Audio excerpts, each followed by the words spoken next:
Hello, and welcome to this pre-recorded AAC in the Cloud presentation of AAC in the Community, Bridging Communication Gaps Beyond the Classroom.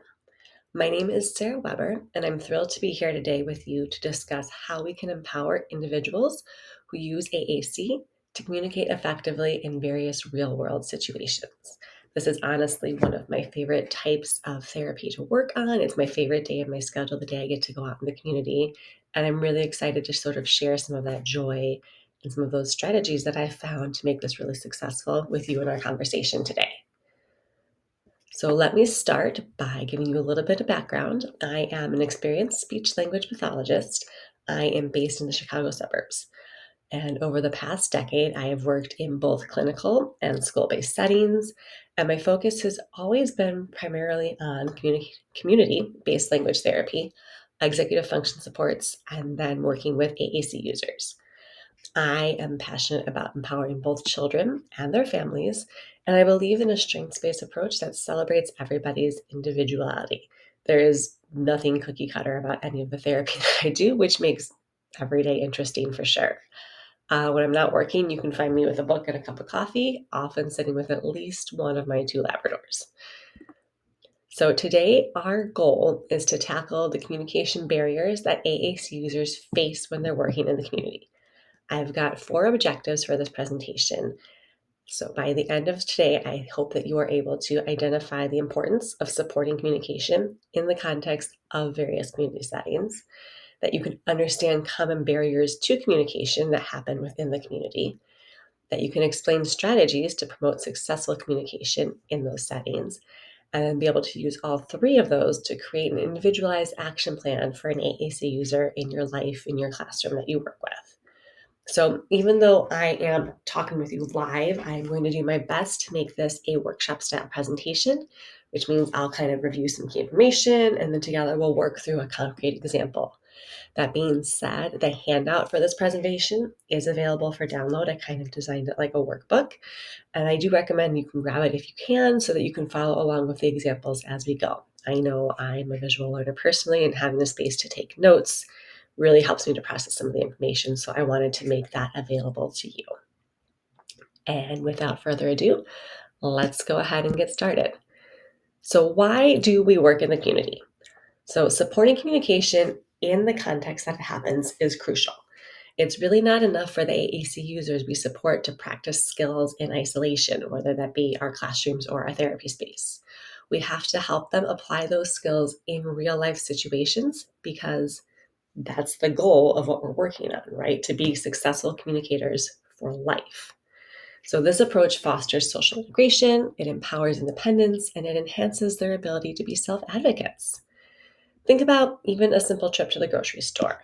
This is going to require everything from finding items on your list, asking an employee for help, navigating the self-checkout line, and all of the little error messages that it gives you. This simple trip requires you to have language fluency, clear communication skills, social interactive skills, and for AAC users, these interactions can present significant challenges. So understanding the context of the communication, where we are hoping that communication is going to occur, helps us to tailor our specific strategies and supports for the AAC users we're working with. This ultimately makes their interactions more meaningful and more successful. So when we talk about context, we're going to be considering where they're going to be, who they're going to be talking to, and what they need to say. When we do this, we can think through what we need to do in order to better prepare them to engage in these real life conversations. So let's start with the where. The setting of a conversation greatly influences the skills that are required. For example, talking with somebody in a quiet library, very, very different than trying to order a hot dog at a ball game. Each setting presents unique challenges and opportunities, and we need to consider both of those when we're thinking about how to best support the communication. So first thing to think about for a location is the sound level.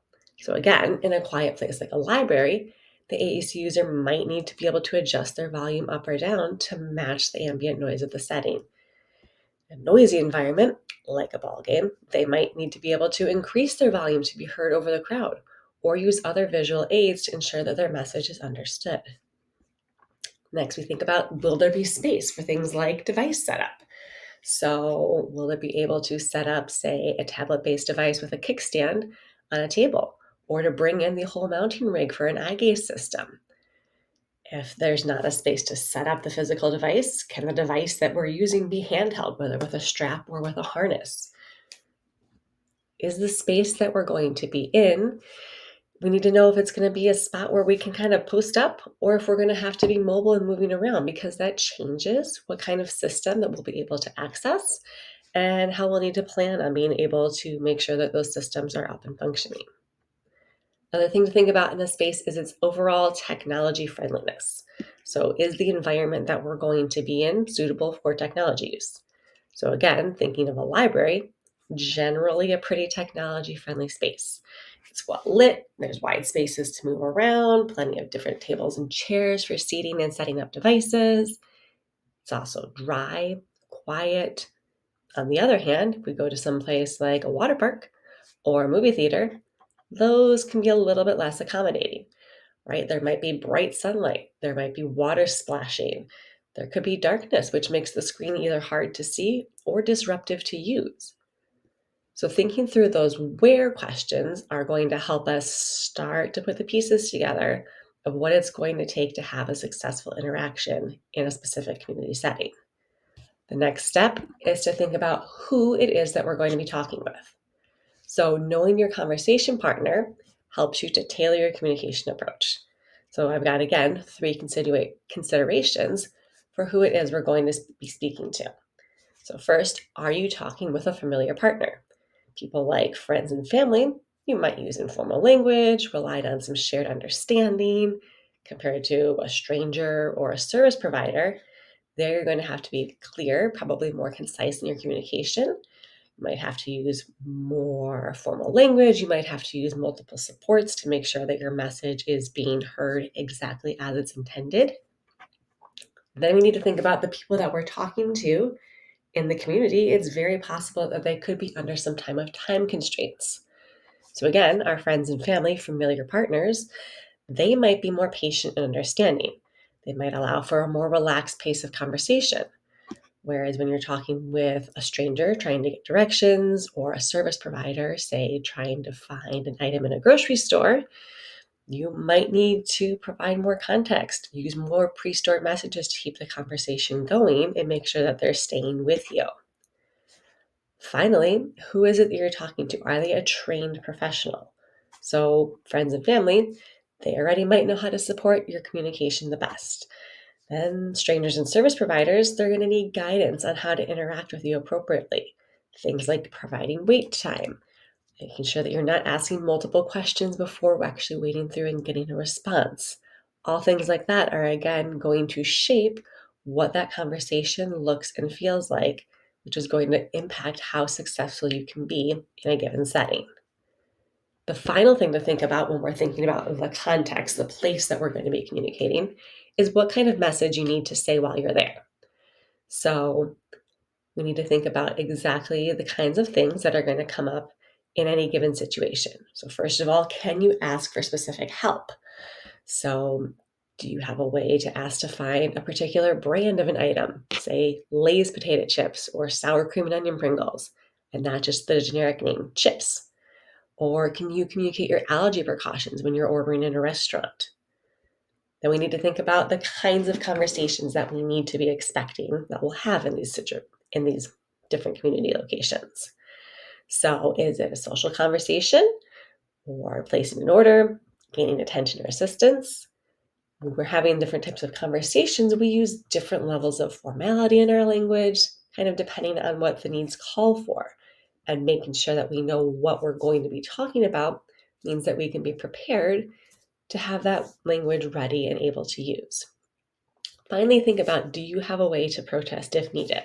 So protesting is my number one skill for safety. I think that everybody should be able to do it wherever they are, right? Life happens in every kind of setting, and being able to gain someone's attention, communicate your boundaries loudly and clearly, that's an essential part of having a safe and a positive community experience.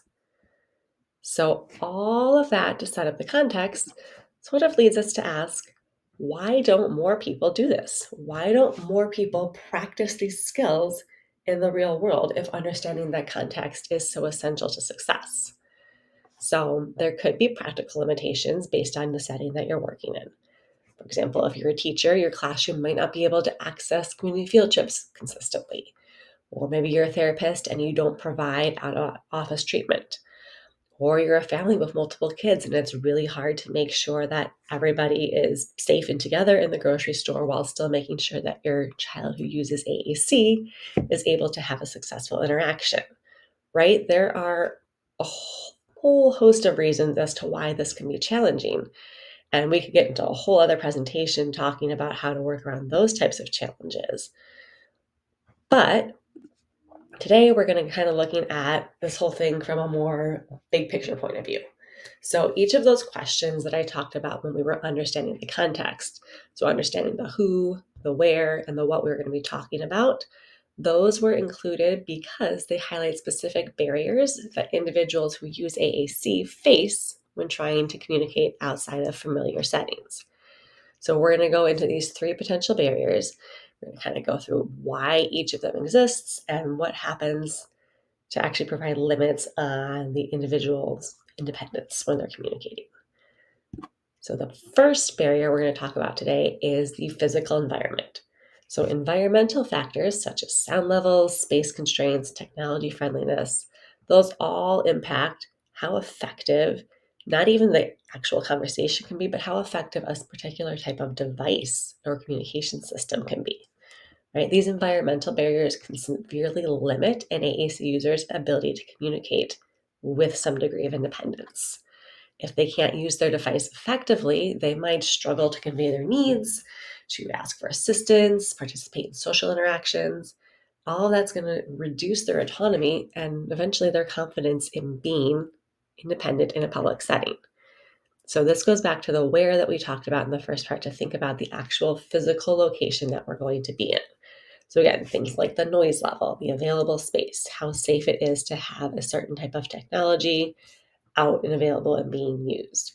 So our physical environment, these are barriers that we might not able to be in control of, right? We can't change the way our library is set up. We can't change how loud it is going to be in our grocery store. We can't change the fact that they take down the lights when we're in a movie theater. But we have to be aware of these things, because what we can do is plan, and this is where we'll get into the strategies in just a little bit. We can plan ways to work around these physical barriers in our environment. But that starts with the awareness of knowing that they're going to be there. Next, we have understanding and awareness. So many people in the community, including service providers such as doctors, retail workers, even casual acquaintances, people maybe that are in your family but you don't see as often, they might lack the understanding and awareness of how to really support someone who uses AAC. So they might do things like look to the family member or the support worker for clarification, even if the AAC user was able to communicate clearly and independently. So this, if you could imagine, would lead to frustration and a lack of confidence for the AAC user because they're being consistently ignored in their messaging, right? There might also be people who are going to misinterpret communication, right? This could be everything from looking past a child on a device to seeing just another kid on a tablet, or not recognizing the messages being conveyed as actual communication, right? This can lead to them having a dismissive attitude, which again can lead to feelings of frustration and defeat for the AAC user because they keep getting shut out of the communication opportunities. Finally, we talk about a lack of patience. They might not be patient with the slower pace of an AAC conversation, right? This can lead to rushed or incomplete interactions. And this lack of understanding and awareness, all of it comes back to hindering the AAC users' communication, right? When the community members don't engage directly, or they fail to provide the necessary time or the necessary patience, the AAC user is the one that gets deprived of meaningful participation in interactions.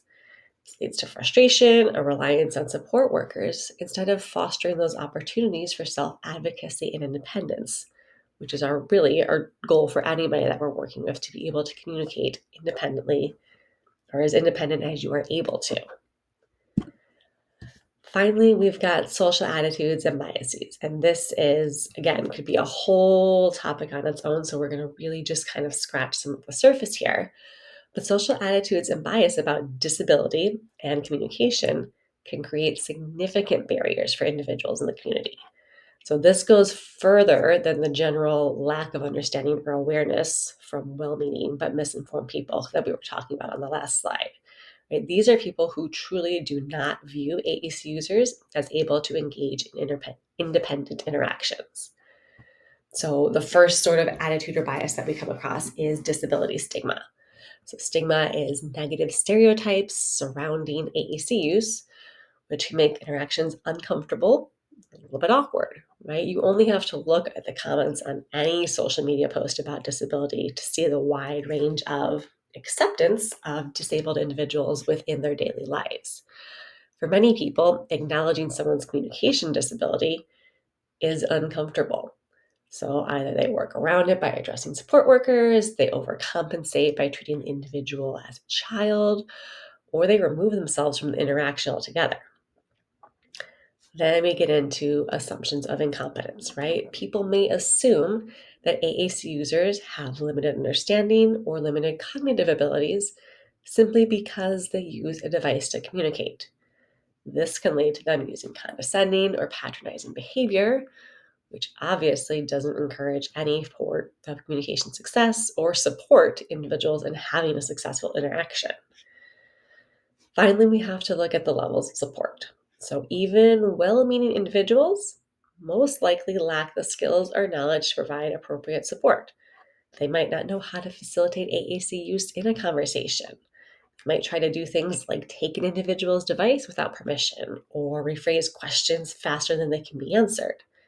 While some of these might be well-intentioned, these actions create their own set of challenges for the AAC users to have to navigate, on top of already having to navigate using a AAC device in their communication, which we know can be a slower form of communication, which we know can be a more frequently ignored form of communication. So we're just stacking these barriers on top of one another. These social attitudes and bias can all discourage AAC users from communicating in the community. Everything from fear of judgment, not wanting to deal with the impatience, having to deal with constant misunderstandings from others can lead to social withdrawal and reduced engagement in community activities. And all this does is further limit their independence and affects their social integration and their overall quality of life. So understanding that these barriers exist is crucial for those of us who are helping to develop support strategies for individuals who use AAC in our lives.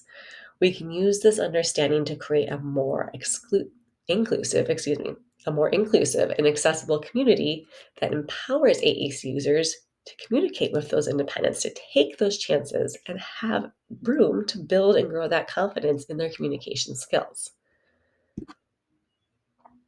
So, how do we make the change? This is where we're going to start to get into some of the strategies.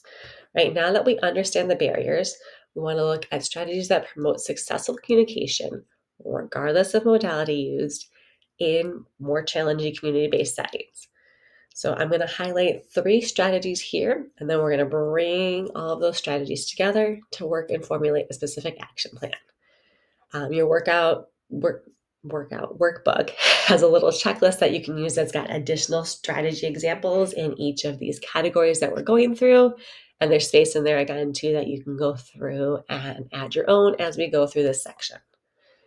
So the first strategy, the first thing we're going to talk about is how to make it personal, right? Communication is a personal exchange. It's 2 people or more people sharing information about themselves for the means of social interaction, ways to gain attention, share information, right? Personal experience is what drives successful communication. So in this case, we want to talk about choosing environments and activities that are personally meaningful to the AAC user we're supporting. So this could mean that we are practicing our skills in a favorite cafe or a neighborhood park, someplace that they frequently visit and feel comfortable in. So making communication opportunities personal helps to overcome some of those environmental barriers because it's a familiar space that we have some degree of control over, right? We know what's going to happen in that space because we've been there before. This gives the AAC user a chance to adjust their devices without being overwhelmed by all of the unfamiliar stimuli that comes from a brand new space. So this familiarity addresses the lack of understanding and awareness among community members by giving them repeated opportunities for interaction, right? Simply sharing space with somebody can go a long way to reduce some of that initial discomfort that unaware community members might have. And while AAC users shouldn't be the ones that have to advocate for the right to simply exist and communicate in community spaces, spreading awareness is unfortunately part of increasing successful communication. So, by keeping things personal and comfortable, we limit the advocacy work that AAC users need to do just to be able to exist. So, by making things personal, we can help our AAC users to build confidence. That's the first strategy we're looking at. So, focusing on personal environments, AAC users can build confidence in their communication tools. Success in these familiar settings helps them to feel more secure, more confident in their skills, and encourages further practice and exploration in other less familiar areas of their community. The next strategy we're going to talk about is making things personal helps to provide control. So, choosing a personal and familiar environment gives AAC users more control over their interactions. They are more likely to encounter predictable situations, supportive individuals, both of which make it easier to navigate communication challenges when they inevitably arise. The final strategy to making it personal is it encourages reflection. So, after interactions, it's always beneficial to sit with the AAC user you support and reflect on their experiences. You can use this time to discuss what went well and maybe what could be improved to help develop strategies for future interactions. This helps them to build their overall communication skills, as well as gives you, as a support worker, a chance to understand what it is that you can do to help foster that success without stepping on their independence. So, success in these personally relevant settings increases their self sufficiency and encourages the AAC user to venture into more challenging community environments. And this ultimately works towards our greater goal of successful communication, sort of by promoting community awareness. It builds that acceptance of AAC as a natural and well understood form of communication. Our next strategy, our group of strategies, we're going to talk about things that help to make it social. So, incorporating AAC into social activities and interactions with peers, especially. So, this could involve things like group activities through a church, community events such as a neighborhood barbecue or a sports team, or even just casual gatherings where social interaction is natural and encouraged. Right? So, focusing on these social interactions and strategies that help in these situations, this helps to overcome social attitudes and biases by promoting positive experiences and interactions between AAC users and their peers in the community. So, these social interactions help to address the lack of understanding and awareness from community members by giving them firsthand experiences of successful communication with AAC users and challenging their pre existing stereotypes and misconceptions over what AAC is. So, we can use the following things to keep in mind when we talk about making it social. So, making it social, we can promote positive socialization, right? So, participation in communication focused social activities can help AAC users to develop and maintain positive relationships with their peers. So, these interactions are crucial for not only building social skills, but for fostering a sense of belonging and inclusion, which is ultimately what we all want at the end of the day. Making things social also helps us to develop new community relationships. So, by encouraging AAC users to participate in community events or group activities, we help them to form new relationships. These new connections can lead to a broader support network and greater community integration overall. Finally, when we talk about making it social, we're talking about providing firsthand experience. So, by enabling AAC users to engage in social settings, we provide community members firsthand experiences of what successful communication using AAC looks like. So this exposure helps to dispel their myths and misconceptions about AAC, again, leading to greater acceptance and understanding. This also gives AAC users firsthand experience in applying communication repair strategies and figuring out how to navigate communication challenges that come when maybe you have a less supportive communication partner or an environment that's less supportive of communication to work in. Right? Building that social network goes both ways.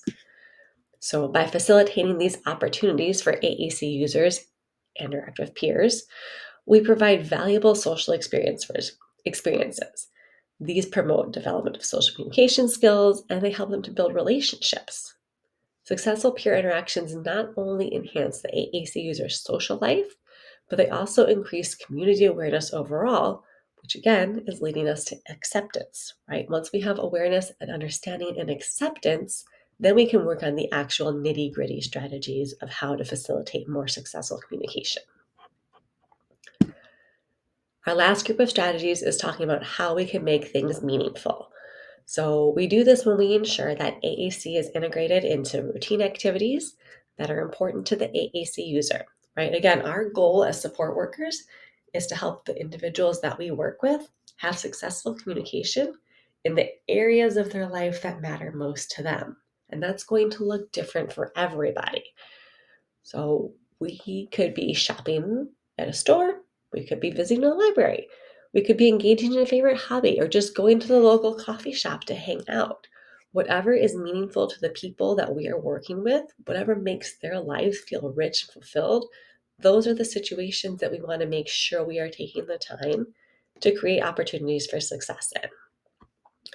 So using AAC in these meaningful activities helps to overcome environmental barriers because it gives practical contexts where AAC users can apply their skills in real life situations that mean something, right? There's no reason to practice the skill of placing an order in isolation or placing an order at a quiet restaurant if what you really want to do is be able to order a hot dog when you're sitting with your friends at a local Chicago Dogs game, right? If you can't use those skills in the setting where it means the most to you, then it doesn't help you to develop those skills.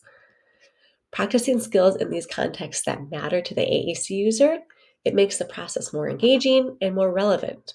This helps to reduce that disconnect we see between therapy in real life, between classroom instruction in real life, between what we talk about in our homes and what we do out in our communities. Again, it doesn't matter in what setting you as a support worker are. You could be a teacher, you could be a therapist, you could be a parent. Your job is to help the AAC user in your life be successful for their life the way that they want it to look. So, some strategies that fall under the goal of making meaningful communication include setting communication goals. So, working together to establish clear, achievable goals that are relevant to the AAC user's interests and their daily activities. These goals together can provide direction and purpose, helping the AAC user focus on developing specific skills that will be beneficial in different contexts, and also helping to drive the kinds of support we're providing because we're working towards a common goal together. Making it meaningful means that we can also make time to practice consistently. We know consistent practice in meaningful activities reinforces skills. So, regular use of AAC in daily routines helps to solidify these skills, making them more intuitive and more effective over time. Finally, making things meaningful means that we take the steps to help normalize AAC. So, by integrating AAC into everyday activities, we help to normalize its use. This demonstrates that AAC is a natural and effective means of communication, again, reducing community stigma and increasing acceptance. This normalization also helps to reduce device abandonment by creating an understanding that AAC serves as an effective form of communication. All right, can you tell that that's there's a reason, right, that I talk about this, and it's because it's what works. And so to help you see that, we're going to go through some practice now.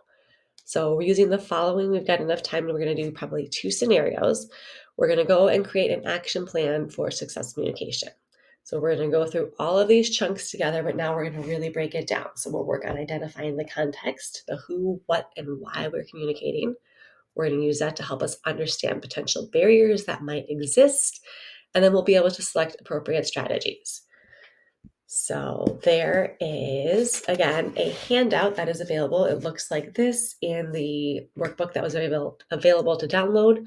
If you didn't download it, you can grab them now using the QR code that's on your screen. Again, since this isn't a live discussion base where we can use the chat and kind of feed off each other's answers that way, grabbing the template will at least let you see the different sections of the action plan as I'm talking through them. So here is our first scenario. We're looking at a library story time.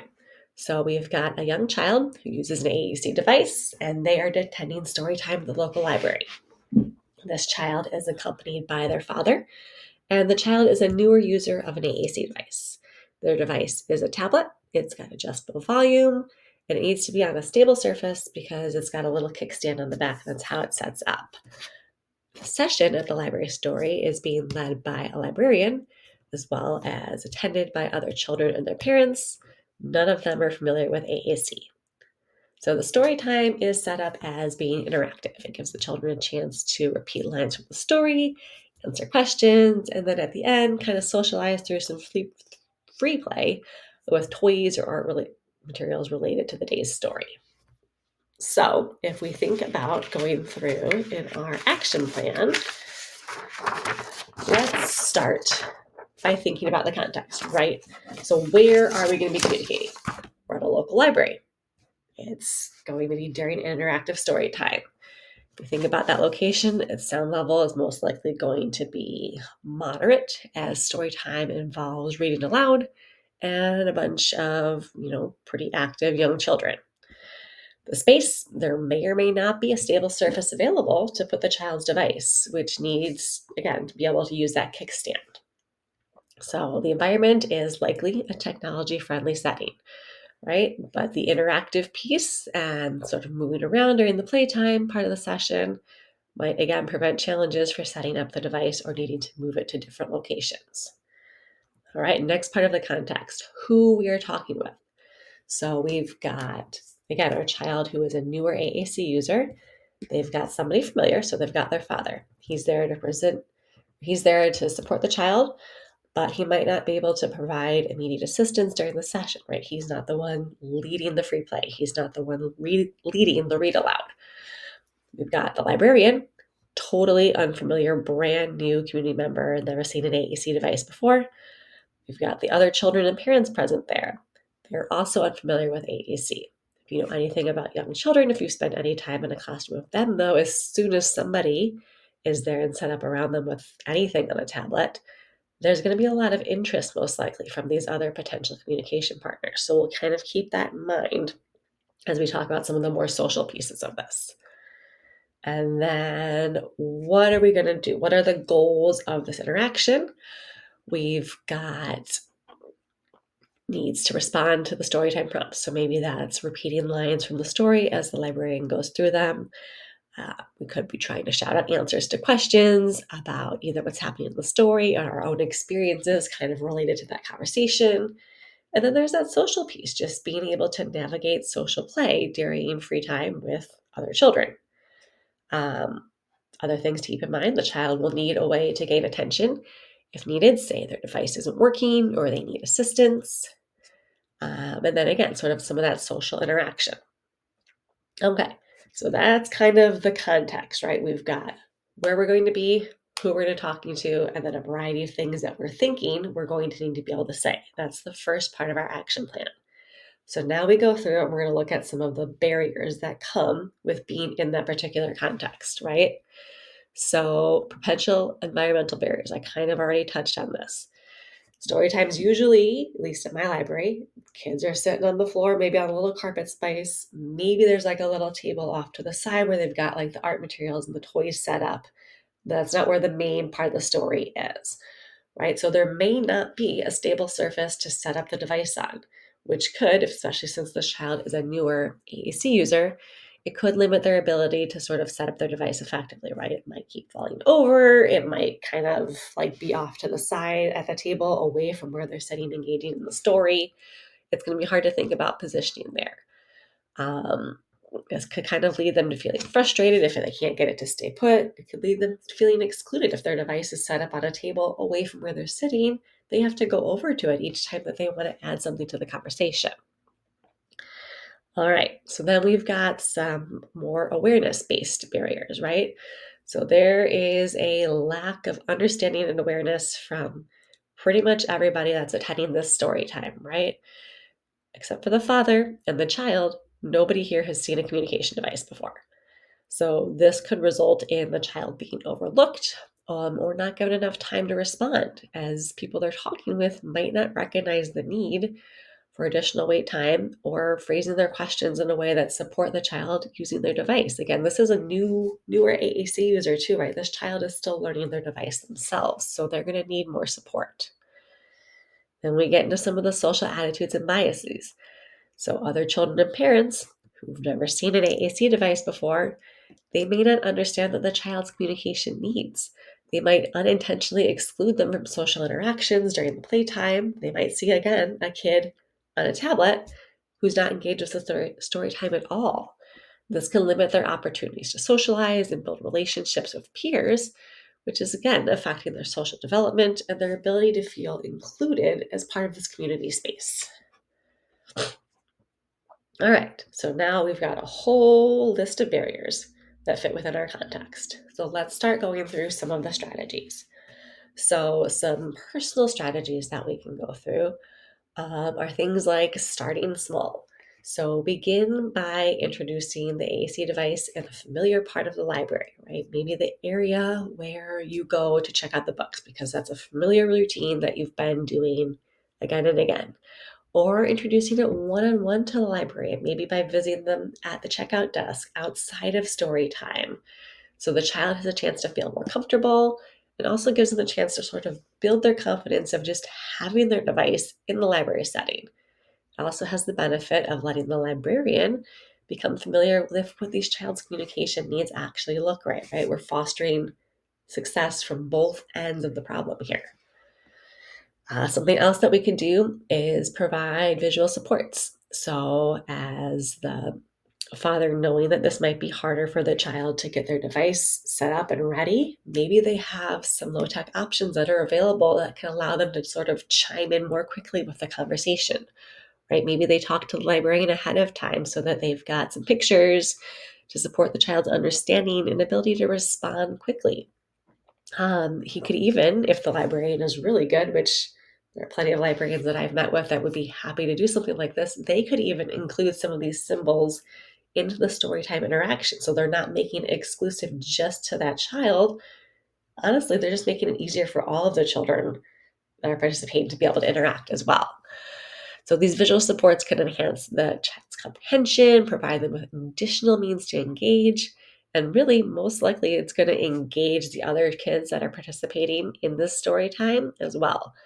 Everybody at that age likes to get their hands on something. Finally, we can talk about how to make this meaningful, encouraging some peer interactions, right? So this kind of goes under the social, under the meaningful. The goal of going to a library story time is because this child wants to participate, right? They want to do this activity that everybody else in the community is doing. So giving a chance for maybe a little more structured peer interaction, right? So encouraging the child to ask questions or interact with the child using AAC.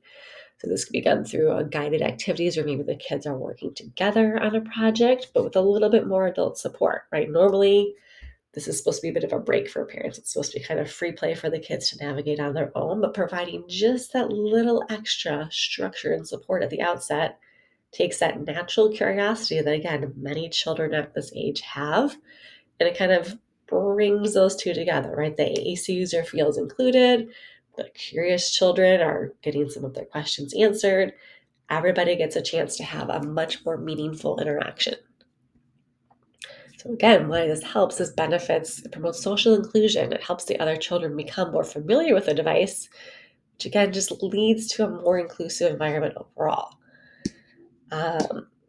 And then finally, talking to about making things meaningful, we talked about consistent practice. So making sure that the child brings their device with them every time they go to the library. This not only will help by making sure that the librarian sees it, comes to recognize it, and know what it means, but it also gives the child that chance to understand that this is a part of their communication routine. It gives the child a chance to become more proficient and comfortable using their device, and it helps the librarian understand how to sort of facilitate that communication a little bit more effectively. So, going through some of these strategies, we've addressed the barriers faced and we've kind of worked on some ways to promote a more socially inclusive and supportive environment. Again, the goal of a story time in the library is a chance to be social and to be engaged with peers. And so we really want to make sure that we're focusing in on some of those meaningful and socially relevant pieces of the interaction so that the child feels like they're able to participate. That's the goal. All right. That was a lot of information, but I hope you can kind of see how we went through each step of the action plan, right? We talked through first the context, understanding what was going on, and then we use that to kind of go through the different barriers that we might be facing, and then using each of those barriers, pick some of those either personal, social, or meaningful strategies, in this case, a combination of all three. So again, think of ways that we can address the barriers, address the context to make sure that we go in with a plan so that we can support and make this a successful interaction. Okay? So, because I like a concrete example and because sometimes it's good to think things through from multiple perspectives, we have got another case study. So this time we are looking at a restaurant celebration. So different type of AAC user. We've got a teenager this time. They use an eye gaze system and they are out to celebrate their birthday at a local restaurant. So they're there with close family members and a couple of friends. The teenager has had this eye gaze system for several years and they can navigate their pages independently. Obviously, it just takes them time. So they use scripted phrases paired with situation-specific vocabulary to kind of help them communicate.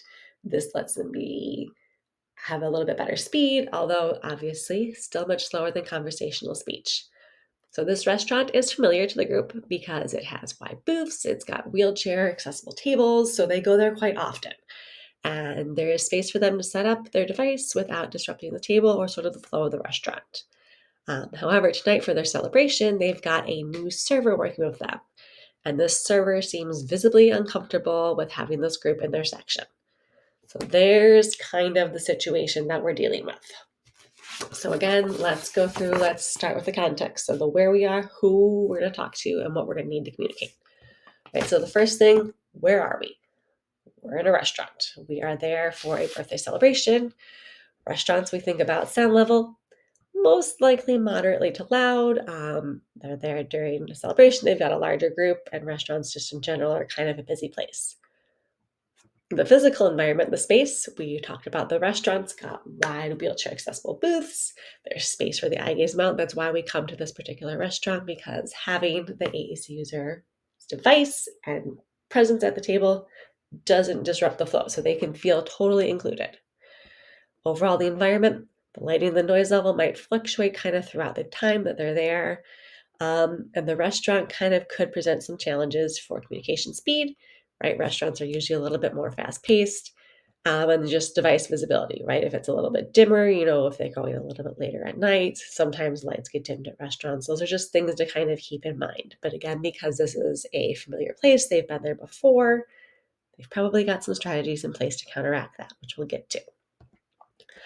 All right, who are we going to be talking to? So again, we've got our teenager with their eye gaze device that they can navigate independently, and they use some scripted phrases as well. We've got family members and friends. Those are close people. They are familiar with the teenager's communication needs, right? This is somebody in their life. They know what they're doing. And then we've got a new server.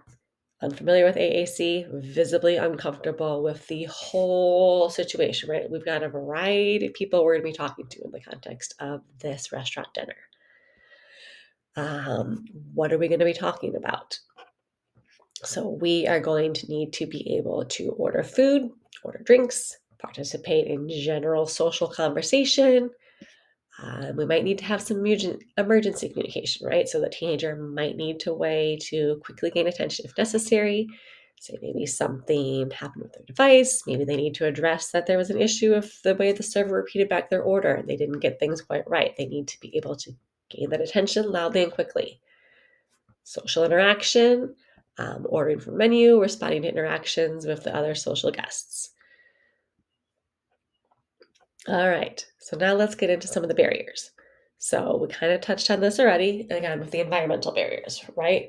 So moderate to loud sound level can make it challenging for the teenager's device to be heard clearly. This can make it difficult for the server to understand them, can make it difficult for communication partners to hear their communication clearly, leading to frustration. Okay, so ways that we can work around that. Let's think through this a little bit. Right, so these are going to go back to some of our more personal strategies. So we're going to talk about things like making sure that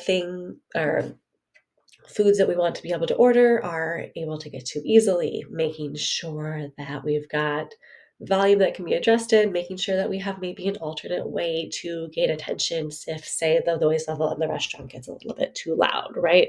Those are some strategies personally relevant to the individual that are going to help to overcome some of these environmental barriers that come from this setting. All right, now let's look at some of those sort of social awareness barriers. So lack of understanding and awareness. Made it very clear in the example because this is real life. The new server is visibly uncomfortable and unfamiliar with AAC. This could lead to the server not wanting to interact directly with the teenager or not providing adequate time for them to communicate, which can lead to feelings of exclusion or inadequate service, right? They might not just go to them to get any of their needs met. They might talk to anybody else at the table, expecting them to fill in for the teenager rather than letting them order for themselves. That ties into some of these social barriers as well, right? So the server's discomfort and possible bias against the individual using AAC can lead to, again, that reduced engagement, right? It's going to impact the service quality, which is going to impact the teenager's overall experience and their independence, right? This is their celebration. They should certainly be able to feel comfortable having the ability to place their own order, right? Being able to engage with the people around them without feeling like they're being judged by the person who's working with them at the restaurant. All right, so going back through our strategies, right? We already touched on some of the environmental strategies. So some of the things for making sure that we can navigate maybe the different sound levels, making sure that we can navigate some of the things that come with how we're communicating in a restaurant to make sure that our ordering is as efficient as it can be, right? Again, using those scripted phrases, making sure that favorite foods and things like that are easy to navigate to and teenagers able to navigate to those things because again, they're personally relevant, so they can navigate to them quickly. All right, so now let's talk about some of those more social and meaningful things, right? So we could start small. So maybe begin by having the teenager interact in a shorter, quicker part of the exchange, right? Simply providing a greeting to the server. Starting that some of that basic social lubrication can go a long way into reducing some of that immediate shock value that sometimes people have when they're dealing with somebody that they've never seen that communication system before. So maybe a basic greeting or just ordering their own drink. So this gives the server a chance to be more comfortable with how the communication process works, right? How the individual is using AAC, so they can kind of see what they're going to expect from this situation. This also builds the teenager's confidence by using their device in this setting and sort of giving them the power to help kind of guide the server through some of these interactions. All right. Obviously, this is an everyday application, right? This is something that's meaningful to an individual being able to go out to a favorite restaurant for a personally relevant celebration. So we want to make sure that, again, we're giving them the opportunities to engage in all of the sort of everyday pieces that come of going to a restaurant. So in this case, ordering their food, right? They could maybe request special things because it's their birthday, right? Letting the server know, hey, we're here to celebrate me, as opposed to someone at the table having to share that information for them. Again, this is giving them that practical experience that they need and also providing some opportunities for the server to interact. This is hopefully going to improve service quality and communication efficiency, right? Again, we're making sure we know the servers are under time constraints, right? We can account for that. We can't do anything about their social bias, or we can't do anything about their attitude, but we can do things to be respectful of the fact that in a restaurant, people taking order are sometimes under a time constraint, right? So we can help the AAC user to make sure that their communication is clear, that is efficient, and then by having those successful pieces of that interaction, we then help the server to sort of adjust some of those biases that they have so that we meet somewhere in the middle. And then just encouraging peer interaction, right? This again goes back to that social and meaningful. So we are here to celebrate and have a birthday, right? We have got familiar family and friends out in an enjoyable, or what should be an enjoyable setting. We want to make sure that the teenager just has time to kind of hang out with their friends like a normal teenager would. So they might be, maybe leading a toast or sharing a story, just kind of making sure that they feel socially included. And again, we're seeing them in a social situation with their friends, people who are familiar and understanding. This goes a long way into bridging that gap into the wider community as a whole, right? Seeing our teenager engage with their friends just like a normal teenager goes a long way into reducing some of that stigma and some of that bias against feeling that need to treat them as less simply because of the way that they communicate. One other thing that we can do that can help in a more meaningful situation is, again, being able to have access to some of those backup supports, right? So going to a favorite restaurant, we probably have favorite or familiar things that we order. So having backup supports, again, can help to speed up the conversation. It helps to make sure that the AAC user can clearly communicate if the server is maybe not looking to them and looking to other people, having a visual to sort of back up what they're placing an order for, and then being able to confirm for themselves that this is the correct order that's being placed can kind of, again, foster that piece of independence, right? Visual supports, we know, can help to bridge that communication gap. So it can make it easier for the server to understand that the teenager's needs are just as valid as the needs of anybody else speaking at their table. And it gives the teenager a chance to really participate as a full member of their birthday experience. All right, that was a lot of information. So I want to thank you all for joining me today as we kind of explored ways to bridge communication gaps for AAC users beyond, I said just the classroom, because obviously I've got school-based experience, but the classroom and beyond, right? So we discussed the importance of using context to understand where we're communicating, who we are communicating with, and what is important in those settings. We used that understanding to identify common barriers, and then we went through those barriers and talked about a variety of strategies to help support AAC users working through those barriers in community settings.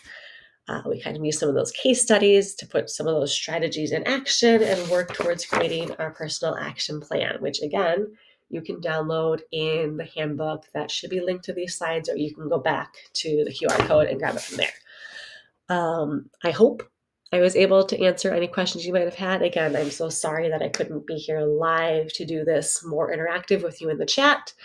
But hopefully I was able to get through everything that you wanted out of this and give you some resources that you could bring into your daily practice.